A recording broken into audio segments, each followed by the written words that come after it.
Hi, so my name is Himanshu Tyagi. As we discussed in the beginning, a part of this course will be covered by Aditya, and the other part will be covered by me. So this from this week onwards, for the next 2 weeks, I'll be presenting the lectures. Just before I begin, let me quickly try to review what Aditya was doing the last time. So Aditya was talking about this IID random variables, not just independent random variables, x1 to xn. Okay, they are all independent, and he was talking about this function f of x1 to xn, and he was talking about the concentration properties of this function, and he related those things to something called the bounded difference property.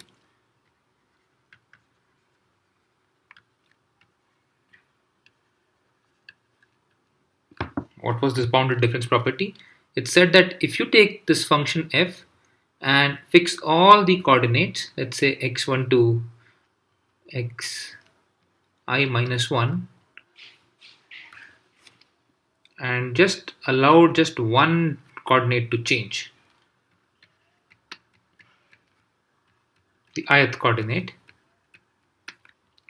and see how much can this function change when you modify just this one coordinate.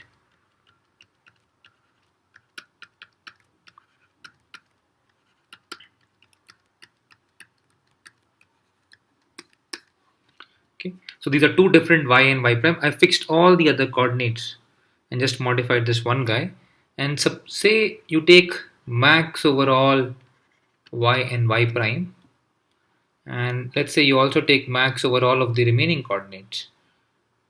So you take x1 to xi minus 1 and xi plus 1 to xn. Suppose, so this is my function f. Suppose this function cannot change by more than ci. Here this I denotes the ith coordinate, and this holds true for all i's between 1 and n. So you have one ci for each coordinate. So then we say that this function satisfies this bounded difference property, okay, with constants c1 to cn. So with constant c1 to cn. And what Aditya showed was something called the McDiarmid inequality, which says that if you have any function, so let f satisfy, I'll just abbreviate this property above as c1 to cn bounded difference property, then for independent, actually he perhaps used a milder assumption there, but let's say independent x1 to xn, if you look at the probability that let me bring in a notation. So for independent x1 to xn, the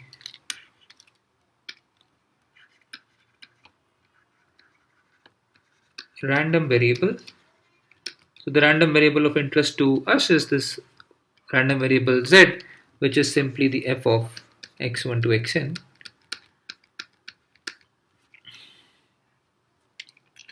So this z satisfies the following concentration bound.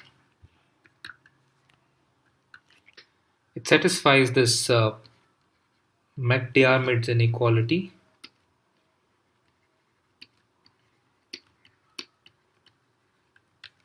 What is McDiarmid's inequality? It says that the probability that this random variable z exceeds its expected value by more than t, that probability is less than equal to e to the power minus t square by 2 summation I equal to 1 to n ci square. So this inequality basically is a generalization of Hofting's inequality, where we had a similar bound holding for sum of sum of independent random variables, with each of which was bounded. And now just from the sum of independent random variables, we can go to any function of those random variables, and we get a similar concentration bound. And this concentration bound, if you, I'm assuming you're using this terminology, it's a sub-Gaussian concentration bound, and this guy here is the variance parameter for the sub-Gaussian concentration bound.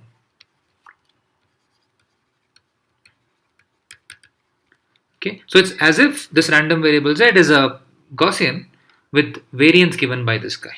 Okay, that's what this bound says. So you might as well just imagine it heuristically as a Gaussian. That's what this McDiarmid inequality says. So this was a concentration bound, and today what we would like to talk about is the variance of this random variable. So we have shown something stronger. We have shown a concentration around its mean with this variance parameter. But what about the variance of this random variable?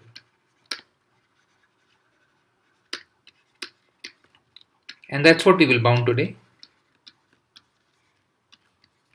So it's a slight deviation from this concentration inequality topic that you have been seeing. It's now we are suddenly talking about variance of z. But that's, as we will see, that firstly this variance is indeed related to concentration bounds, and secondly this is of independent interest. You may in some applications be interested in bounding the variance, and to bound this variance what we can use is sort of a cousin of McDiarmid's inequality, and this is called the Efron-Stein inequality. That's what we will see today, the Efron-Stein inequality. So we can bound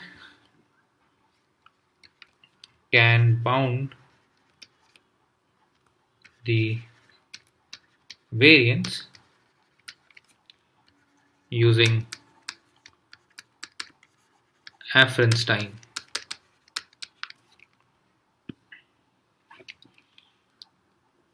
inequality. Okay, that's what we will do now. Bounding the variance of these functions which satisfy the bounded difference property using Efron-Stein inequality. Okay, that's what we will do in today's lecture. So let me start with that. The first part, which is this lecture, I'll cover 2 lectures this week. In the first lecture, I'll derive the Efron-Stein inequality. Okay, so yeah, that's the derivation of Efron-Stein inequality.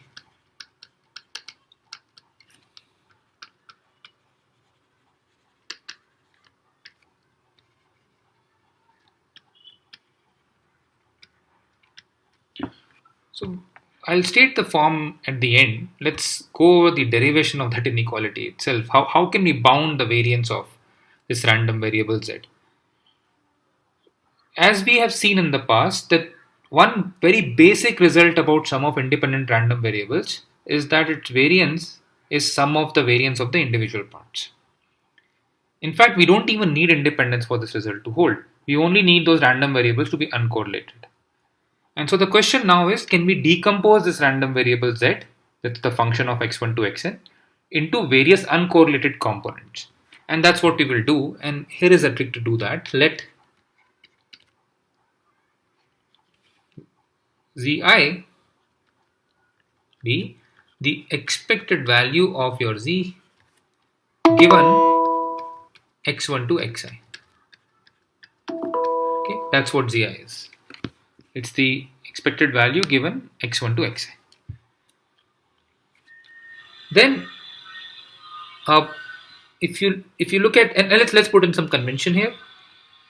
Z of 0 is just the expected value of z. It's without conditioning on anything. Then we can express this z as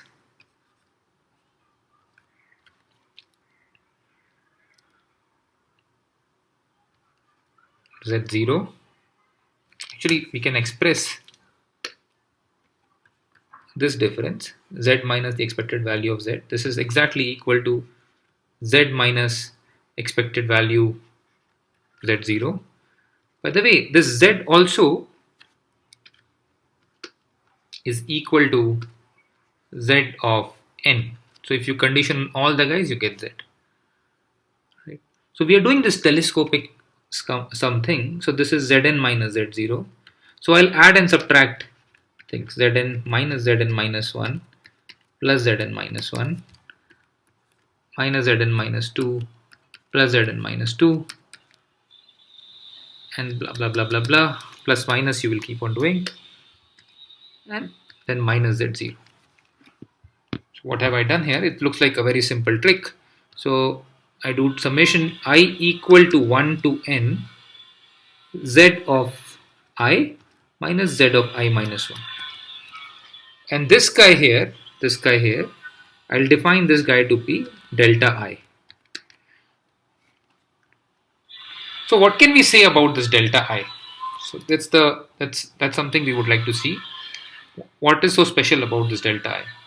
An important thing about this delta I, and this is the claim we have here,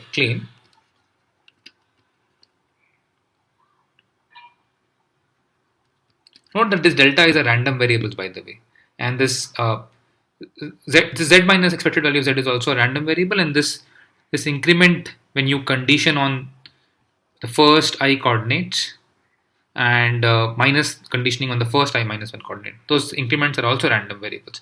If you don't remember this, just it should take just 1 second to recall that these conditional expectations are actually random variables, and they are functions of what you are conditioning on. So this is a random variable which is a function of x1 to xi. Okay, delta I therefore also this guy is a function of x1 to xi. This guy is a function of x1 to xi minus 1. Therefore, the overall delta I becomes a function of x1 to xi. Okay, so that's just something about delta I. Claim this random variables delta I are zero mean and uncorrelated.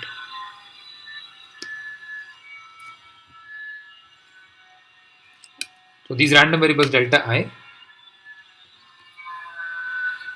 for I equal to 1 to n, actually I equal to 0 to I equal to 1 to n are zero mean. So their expected value is 0 and they are uncorrelated. What is uncorrelated? This just means that the expected value of delta I delta j is equal to 0 if I is not equal to j. So they are uncorrelated. Okay.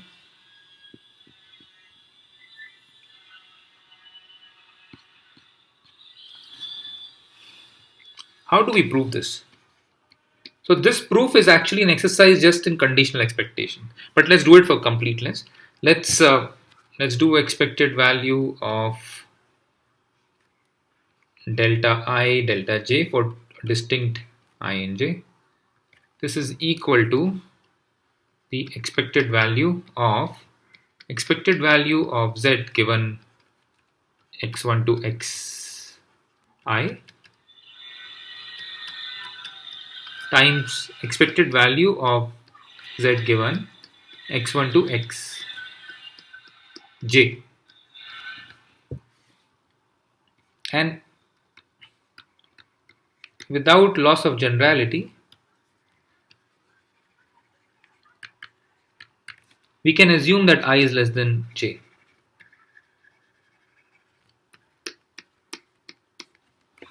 So this j is conditioning on more random variables than this guy. Sorry, should have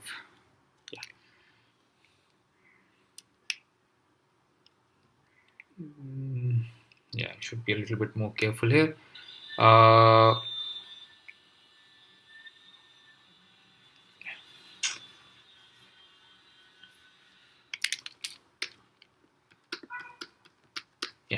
So this is expected value of zi minus zi minus 1, zi minus zi minus 1 minus zj minus zj minus. Okay, that's what delta I is. And this guy equals to the expected value of expected value of z given x1 to xi. I'll just abbreviate this by x1, this superscript I. This says x1 to xi. This is the vector x1 to xi.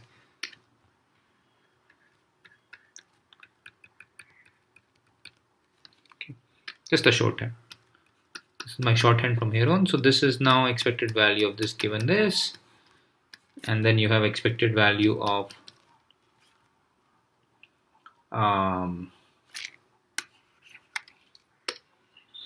so this times the expected value of z given xj minus the expected value of z given zj minus 1. Okay. So note that all these terms here, because j is greater than I, are functions of xj. All these terms here. So I'll use this formula for expectation where I can first, so just I'll write this formula here. Expected value of any random variable x is equal to expected value of x given any random variable y. Okay, that's a formula which you should be familiar with.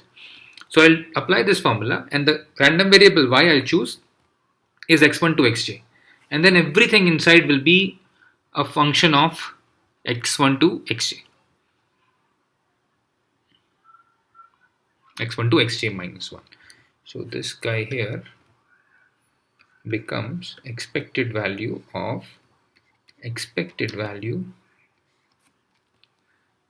given x1 to j minus 1. Okay, of what function? Of this guy here.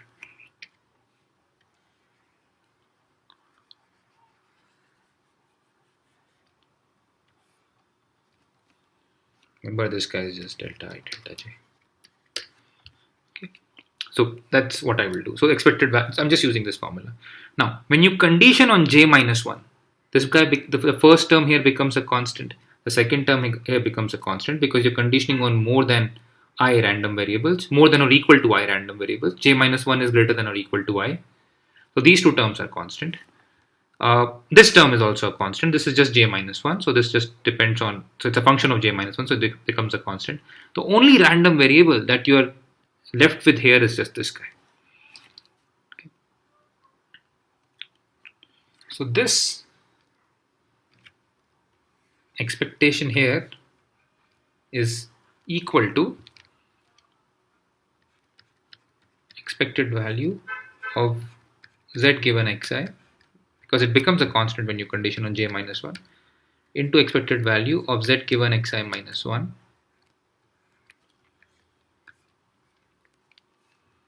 into expected value. Now this is the term which doesn't remain a constant, so it becomes expected value of z given xj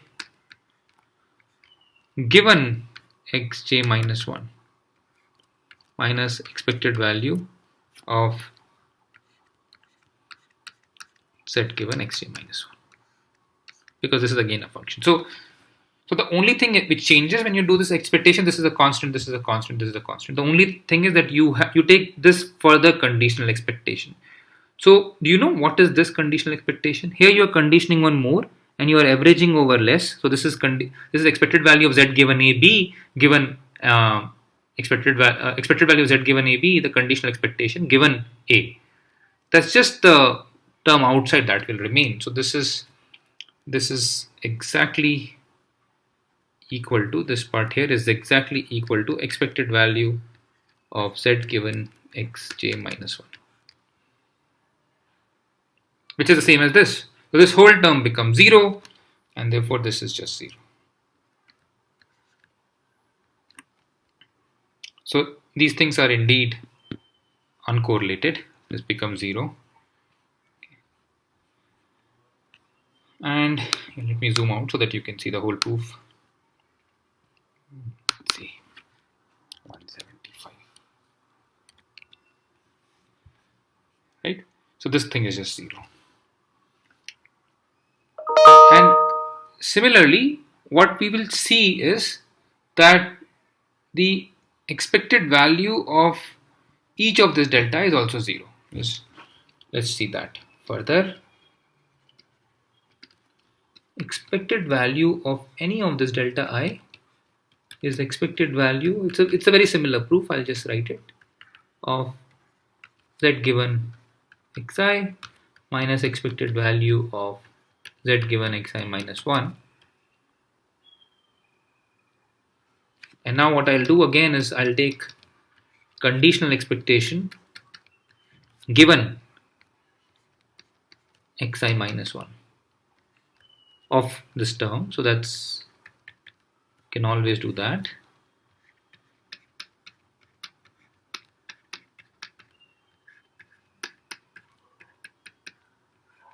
And now what we notice is when we take this conditional expectation, this thing, since you have fixed xi minus 1, this is a function only of xi minus 1. So this is a constant.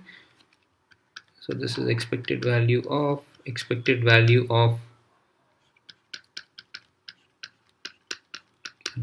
given xi minus 1 minus this thing, which is just a constant. And this term, as we have seen before, is equal to expected value of z given xi minus 1, which is equal to this. And therefore this whole thing becomes, so this is 0, this expected value of 0, so this becomes 0. So indeed xi's are 0 mean and they are uncorrelated. So this is very nice. Then this decomposition is actually very nice. If you have this random variable z, which is a function of independent random variable, you can decompose it into independent components like this. You can decompose into 0 mean and uncorrelated components like this. Right? That's what we are saying here. And right. Okay, so this is the first claim. We have been able to decompose this difference into uncorrelated components. And so we continue. Therefore, our goal, remember, was to bound the variance of z. Variance of this random variable z is equal to variance of summation I equal to 1 to n delta I, where each of this delta I is uncorrelated and 0 mean. And this variance, so maybe one step I'll just write. This is just for concreteness. This is true. This is always true. Okay. And this guy is summation I equal to 1 to n delta I. That's something we just checked, where each delta I is 0 mean and uncorrelated. And so therefore, since they are uncorrelated, the variance is additive.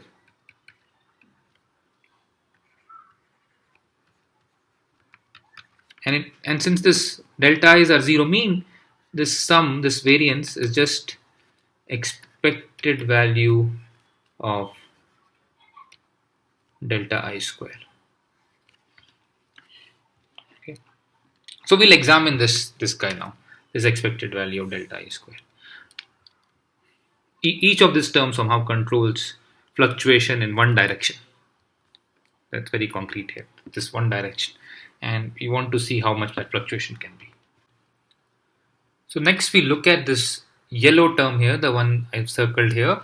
And this guy here, this term here is just the expected value of delta I square. So remember, what was delta I? Delta I was expected value of z given xi minus the expected value of z given xi minus 1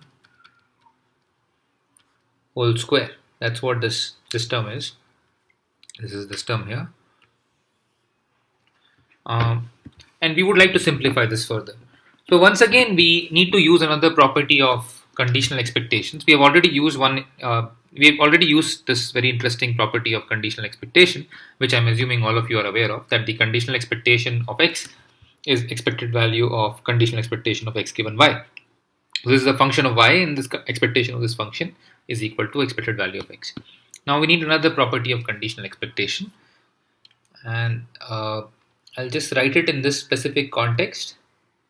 So the claim here is that if you look at this second guy here, this one here,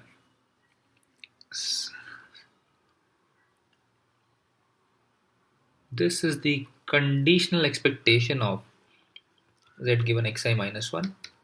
Claim is that this guy equals to the conditional expectation of something given xy.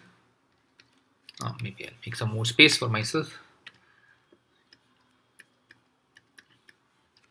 What is that something? Make it a little bit cleaner. So that's the conditional expectation of z given all the past and all the future.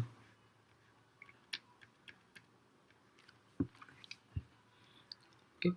So if you look at this conditional expectation, then this these two are equal. That's somewhat that's a result. It's a little bit.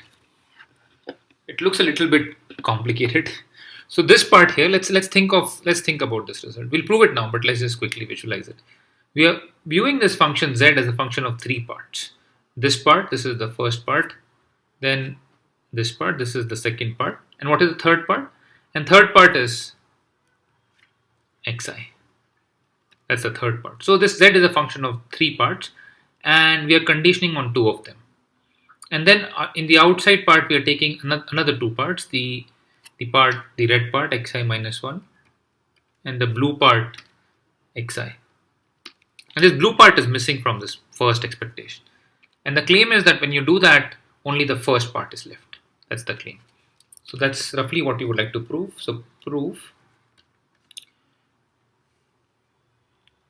it suffices to show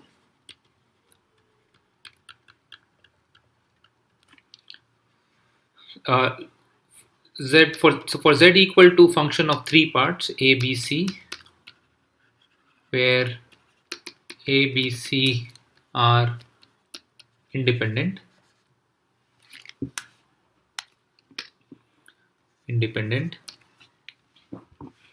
the expected value, this outer part here, of,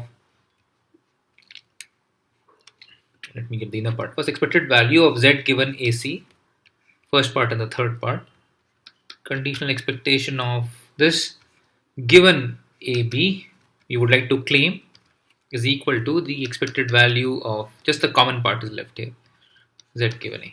That's what you would like to show. And this is almost surely with probability 1. So how do we show this claim? This is what we have to show. It's equivalent to what we have written here.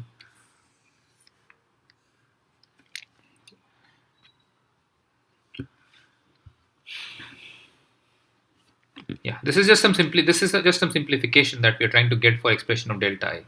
It looks a little bit of a digression right now, but we'll soon connect it to this expression for variance.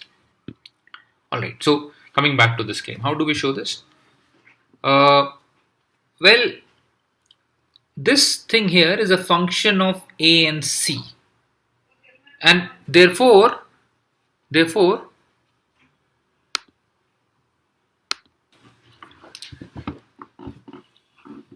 yeah, and therefore, when we condition on both a and b,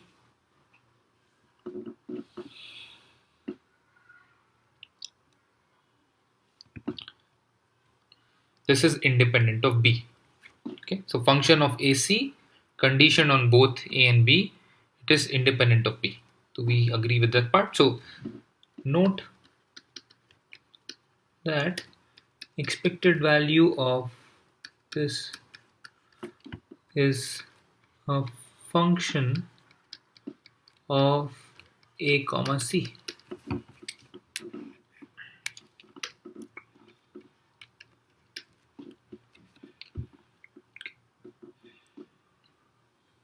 And therefore it is independent of b even when given condition on a.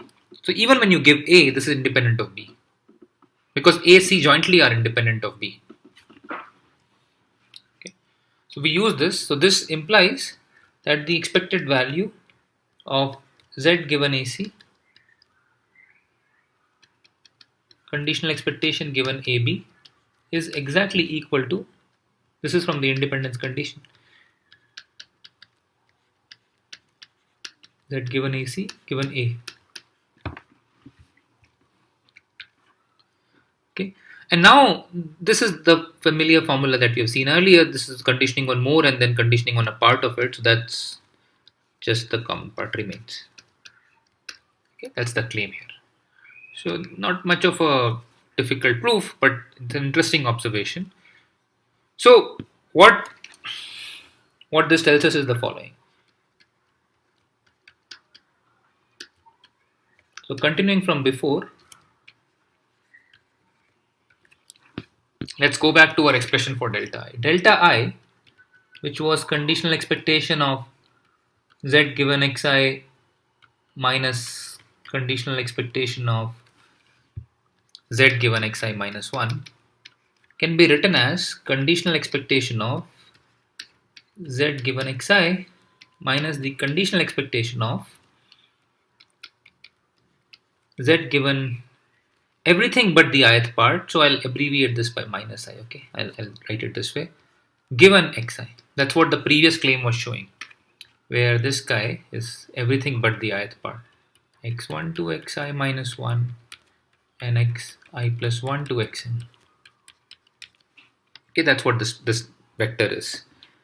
And this is just this claim. This is just this claim above, that these two are equal.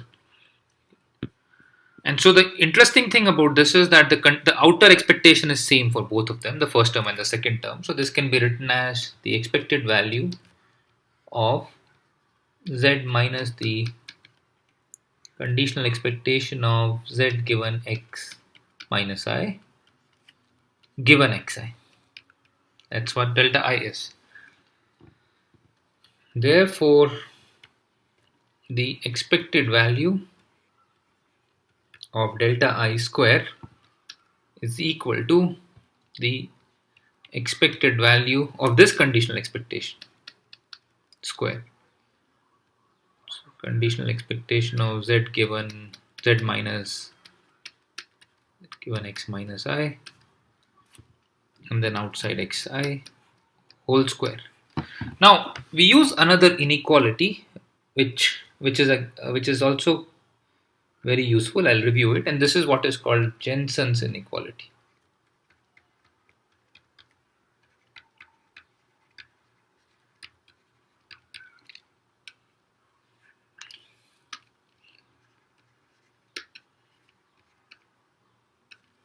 Okay, actually in this case we don't need the most general one, but what this inequality says is that the expected value of a convex function like square is less than equal to the,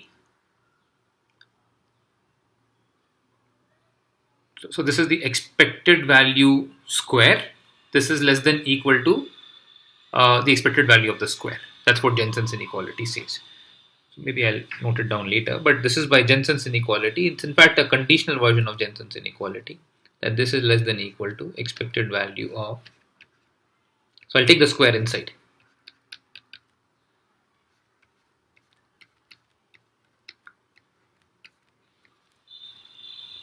Okay. And now this is the expected value of expected value, so that's the formula we've seen earlier. So this is just a single expectation of Z minus conditional expectation of Z minus x minus I whole square. Okay, so that's an important observation. And here in this inequality here we have used the conditional Jensen's inequality.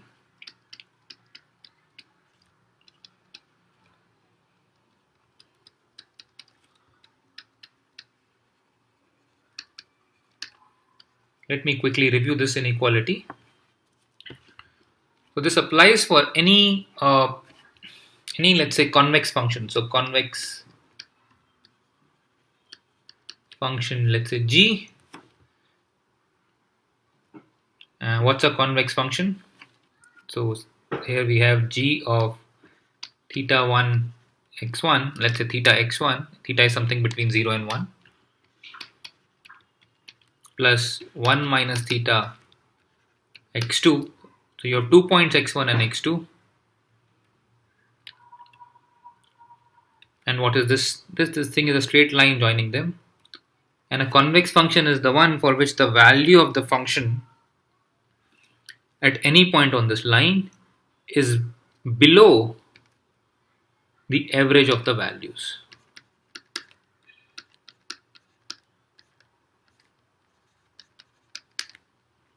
Okay.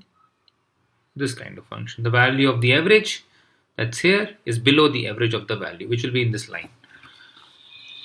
Okay, that's a convex function. And if you, since this theta is between 0 and 1, you can think of this as g of, so this is sometimes called Jensen's inequality. It's almost like the definition of convex functions. It says that g of expected value of x for a convex function is less than equal to expected value of g of x. And its conditional version, instead of expected value, has conditional expected value. So g of expected value of x given y is less than equal to expected value of gx given y. Okay, and now this is a random variable. This inequality must hold with some probability, and we claim that this holds with probability 1. So it holds almost surely. That's what conditional Jensen's inequality is. So the function that we are looking at here, this is the conditional expectation, and the function that we are looking at here is the square function. And what this says is that if you take the conditional expectation outside, or if you take the square inside, because square is a convex function, thing can only increase. So we take the square inside, the conditional expectation outside, and it only increases, and this is equal to this. Okay. Another way is that this is the conditional mean square, and this is the second moment of this random variable under condition on xi, and second moment is greater than the conditional mean square. This is just like non-negativity of conditional variance of this random variable. Okay. So now let's quickly review what all we have seen. So we had the z minus ez, and we decompose into this uncorrelated component, zero mean uncorrelated component delta I. And therefore the variance of z was sum of expected value of this second moments, because they were zero mean. Then after that we noticed that in fact each of this delta I can be expressed as expected value of some centered random variable, where the condition where the centering mean is when condition on x minus I. So we used Jensen's and we got this form. So combining everything, what we get is,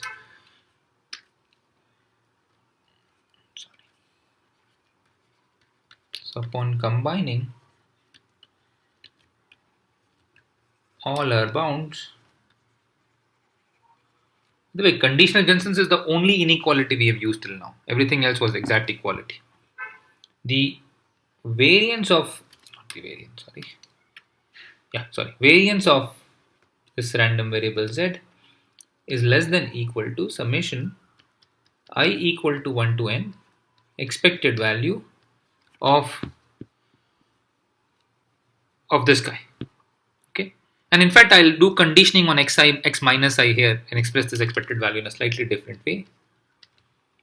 Expected value of z minus conditional expectation of z given everything else. So you're fixing everything else but the ith coordinate and taking the square,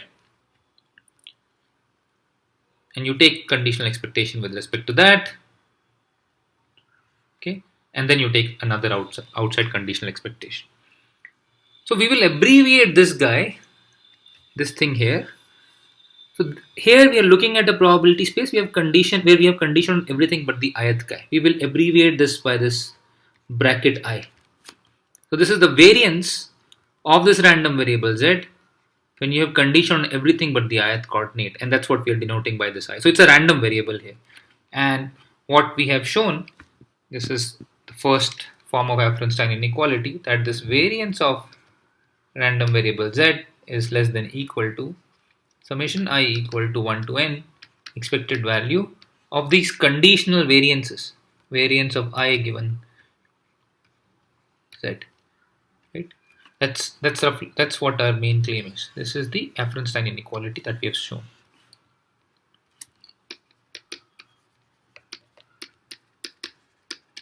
Okay. Now note that this is just to reiterate. This is the conditional variance of the random variable Z when you condition on all but the ith coordinate. So it's like the fluctuation in the ith coordinate. You've fixed everything else and only allowing ith coordinate to vary. And when you do that, then you get this conditional variance, and this variance is sort of less than equal to the variance or the fluctuation contributed by the individual coordinates. That's the claim of Efron-Stein inequality. Now what we will do is we will provide other equivalent forms of this inequality. Okay? So this is the main form. You can stare at it for some time, and now we'll provide some other equivalent form of this inequality. Equivalent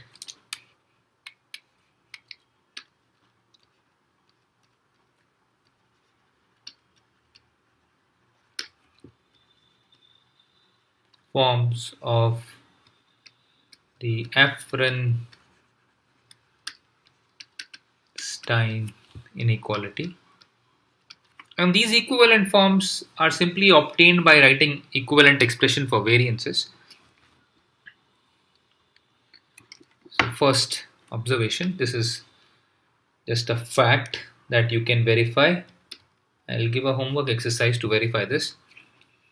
If you have a random variable x and a copy y of it, so for independent and identically distributed random variables x and y, variance of x is equal to half of expected value of x minus y square. That's a claim. Okay, so that's something you can try to show. Actually, we can just show it. Let's just show it. Okay, let me not leave it as a homework exercise. So this is proof of this fact. Expected value of x minus y square is equal to expected value of x square plus expected value of y square minus 2 times expected value of x minus expected value of y. So this is an independent copy, but x and y are identically distributed. So this becomes 2 times expected value of x square minus expected value of x whole square, and this is equal to 2 times the variance of x. Okay, so that's a very simple statement. So if we use this proof here and we'll substitute this in this inner variance, what is this inner variance? We have fixed everything, all the entries except the ith entry. Okay? And now we would like to replace ith entry with its independent copy. How do we do that? So we will have a notation for that. Let zi prime be f of x1 to xi minus 1. So that those entries are fixed to x1 to xi minus 1. Except that the ith entry is replaced by its independent copy. So all the other entries of this random variable, all the other arguments of this functions are fixed as before, x1 to xi minus 1, xi1 plus xn, except the ith entry is replaced with an independent copy. So where x1 prime to xn prime is an independent copy of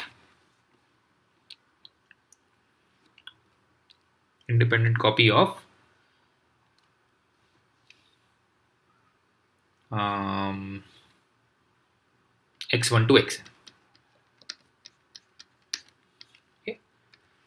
So the zi prime is an independent copy of zi prime is an independent copy of z when you condition on everything else. And by the previous fact, if you look at the variance given I of z, this is exactly equal to half into the expected value of z minus zi prime square. Of course, given all but the ith entry, so x minus I. Okay, these two are equal. This is just by this fact here. And when we plug this into a first form of Efron-Stein, we get the second form of Efron-Stein inequality, which says that variance of z is less than equal to half summation I equal to 1 to n expected value of z minus zi prime whole square. Looks pretty neat. So these different forms may have different applications. Where remember zi prime is obtained by replacing zi prime is just like z, except that the arguments are the ith coordinate of the argument x1 to xn is replaced with its independent copy xi prime. That's what zi prime is. Okay, that's the first equivalent. That's the first equivalent form. Well, let me number them. So this is form 1 of Efron-Stein inequality, and this is form 2, and now finally I'll give you another form. The final form will again be obtained by using an alternative expression for variance. I'll also put this as a fact. Many of you may already be aware of this fact. So suppose you have this random variable x, variance of x is something you are looking at. This is actually the minimum mean square error for all square integrable functions. So this variance of x is minimum over all x prime of expected value of x minus x prime, okay, where the minimum is over all square integrable, basically the ones with finite second moment, x prime independent of x.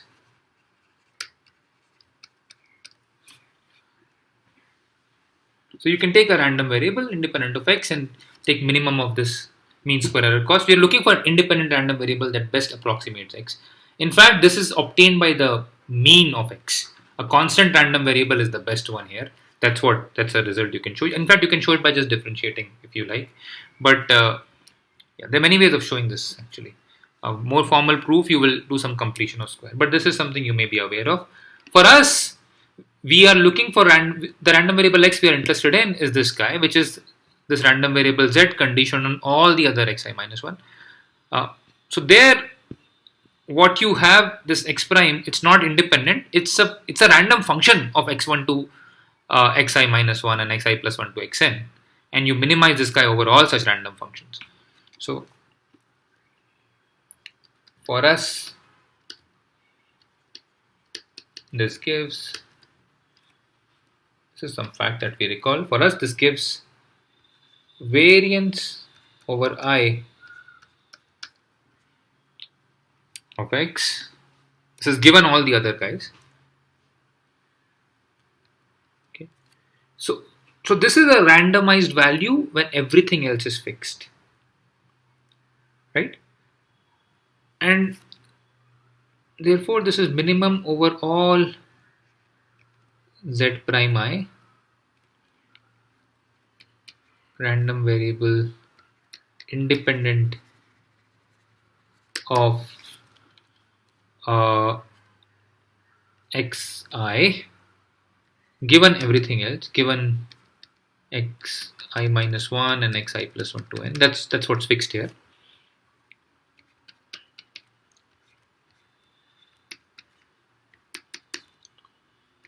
Okay, such that expected value of zi prime square is finite. Right. So this is true. This is true almost surely, because yeah, this is what I mean by almost surely is over all realization of xi minus 1 and xi plus 1 to n. And we have an expectation outside, so we can just view this zi prime as a randomized function of these guys. And we can write the third form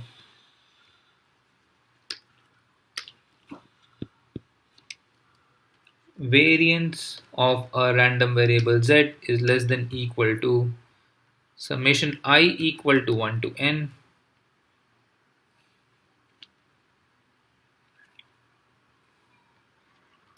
minimum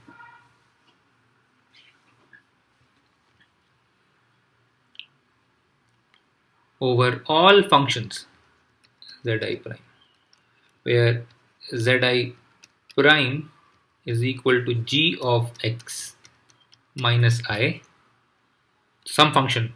In fact, a randomized function is also allowed, such that expected value of zi prime square is finite. Okay, minimum over all such functions. Expected value, and this function, this can depend on I, so I'm putting an I here, of z minus zi prime whole square. I'm using a similar notation as this case here. Here there's the half, there's no half here. Okay, that's the third form. This third form is also very handy because this is less than the minimum one. You can substitute your favorite function and get another form. These three forms are equivalent, none is stronger than the other. But let's just weaken this third form and note an important corollary. As a corollary, using, so I can define any function here, gi of x minus I is equal to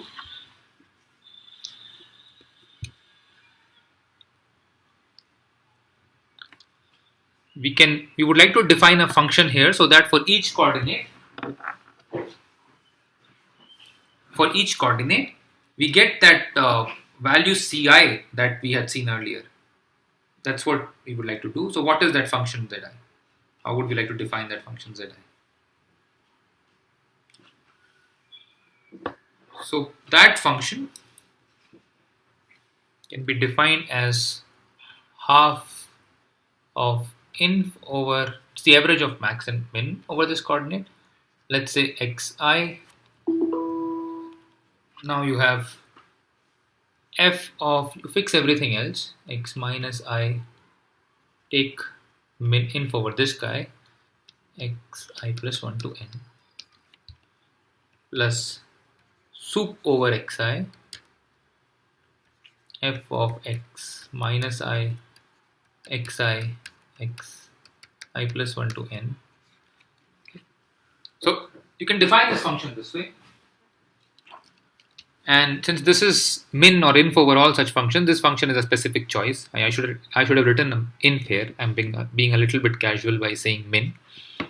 That's all right.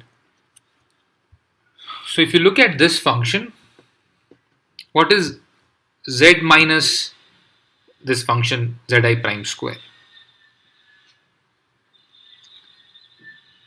So it is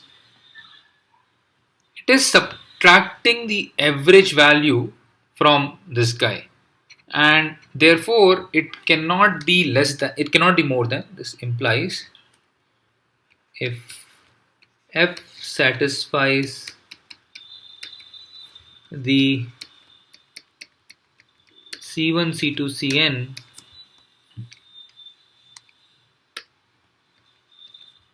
bounded difference property,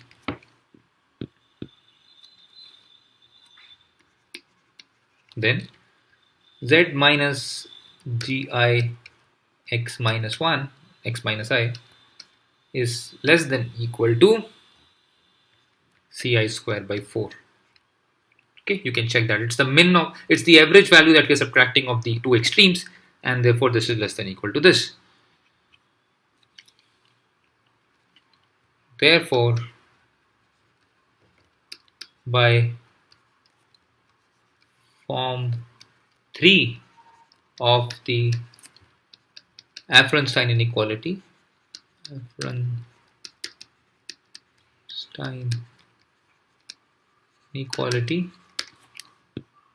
So this is the form 3. I've put in a specific function, this one. That's the power of this method. You can put any specific function.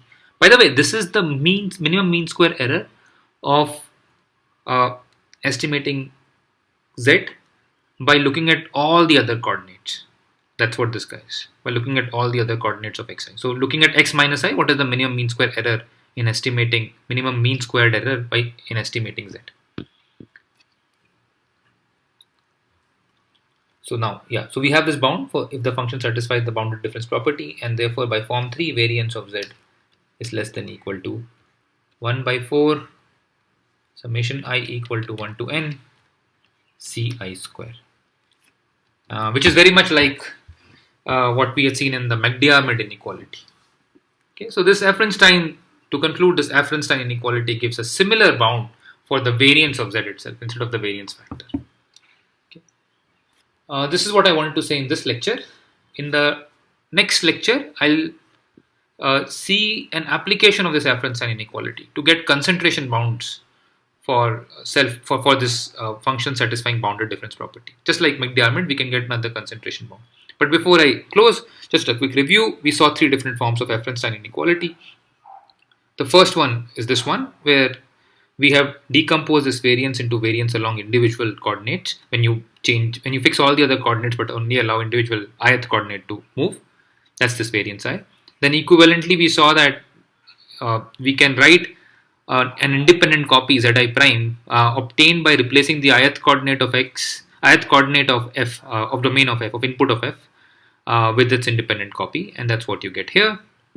And then we use the MMSC expression, minimum mean square error expression for variance, to get another form where the minimum is over all functions of the coordinates x minus I, and you are trying to estimate this z under mean square error. This is also equivalent to the previous form. All these 3 forms are equivalent.